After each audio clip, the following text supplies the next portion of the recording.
Hi, Laura back again, and this time we're talking about the coping cycle. This is a change management approach and is actually an adaptation of Elizabeth Kubler Ross's grief cycle. So in 1969, Elizabeth Kubler Ross came up with the 5 stages of grief, something that we refer to as DABDA, D-A-B-D-A, and it's now been adapted for change. So these are the stages that are in the cycle: denial, anger, bargaining, depression, and acceptance. Taking the first letter of each one, it spells out DABDA, which helps you remember it in the actual exam.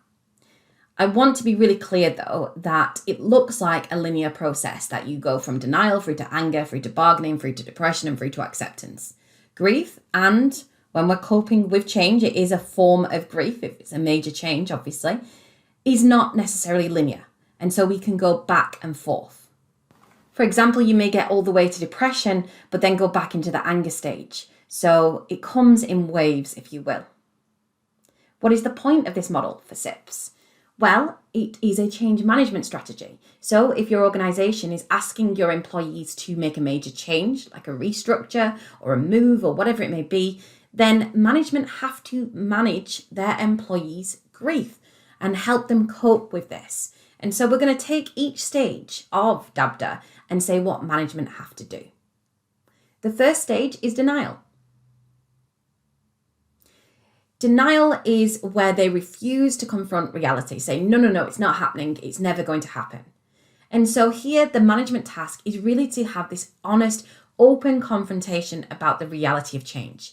We're doing this restructure because of X, Y, and Z, or this is going to happen in the next 6 months, so you're going to have to get on board. It's to try and get their head out of the sand. The next stage is anger. So here they start to rail against what's happening, getting really angry, and the management task here is to allow that appropriate expression of feelings. Please note appropriate expression. So screaming, shouting, swearing, probably not an appropriate expression. But the thing is with emotions, just so you know, and this is for my other type of teaching, is the more you try and not feel an emotion, you bury it, the stronger that it tends to get. So by allowing that anger to be released, it allows the individual to move on. The next stage is bargaining. Bargaining is where you try and mitigate the loss, try and say, well, does it have to happen? We don't need to do a restructure. What if we just brought in a new IT system or something like that? Or what if we just restructured one department and not the whole organisation? So it's where you try and essentially bargain to reduce the loss to you. And again, the management task here is to assertively state the need for change, to keep explaining why this change is happening, why it must happen, and so on. The next stage is depression. So bargaining hasn't worked. And now this is where the intense sadness and the kind of inevitability hits. There's nothing you can do. You feel so down and useless and without purpose. And so you may sink into this depression. Again, the management task here is to acknowledge that appropriate expression of feelings. Allow people to express their feelings.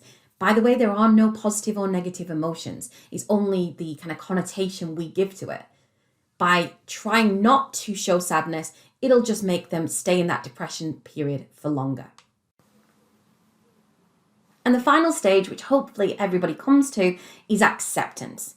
And this is where they have become not just resigned to the situation, but they are now bought into it, they understand, they are hopefully motivated to create this new future state.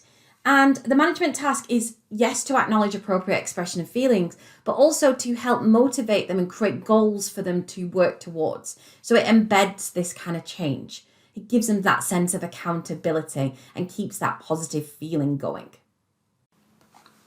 Just like I said at the start though, remember that not everyone will follow a linear process and work through each stage in DABDA. Sometimes it could be that they'll go into denial, then anger, then bargaining, then go back to anger again before going through to depression and so on.